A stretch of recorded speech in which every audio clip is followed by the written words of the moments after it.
Hello everyone, నమస్తే. Welcome to Sahes daily dose. ఈరోజు సాయంత్రం టీ టైం స్నాక్కి చక్కగా సరిపోయే ఇంట్లో ఉండే పదార్థాలతోనే ఈజీగా చేసుకునే తెల్ల శనగల వడలు ఎలా చేయాలో తెలుసుకుందాం.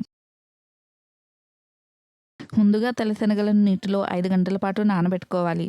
ఇక్కడ నేను 2 గ్లాసుల శనగలు తీసుకున్నాను. శనగలు బాగా నానిన తర్వాత 2 సార్లు కడిగి మిక్సీ జార్లో వేసుకోవాలి. ఇప్పుడు అందులో ఒక చిన్న అల్లం ముక్క, 2 పచ్చిమిర్చిలు, హాఫ్ స్పూన్ జీలకర్ర వేసి నీళ్లు వేయకుండా మెత్తగా మిక్సీ పట్టుకోవాలి. నీళ్లు అసలు వేయకుండా మెత్తగా మిక్సీ పట్టుకోవాలి. నీళ్లు వేసినట్లయితే వడలు నూనెను ఎక్కువగా పీల్చేసుకుంటాయి.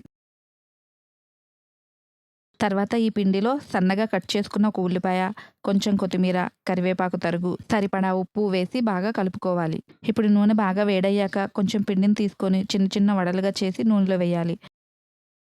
వడలను 2 వైపులా తిప్పుకుంటూ బాగా వేగాక నూనెలో నుండి తీసేసుకోవాలి. సాధారణంగా శనగలను గుగ్గిల్లా చేసుకొని తింటూ ఉంటాం.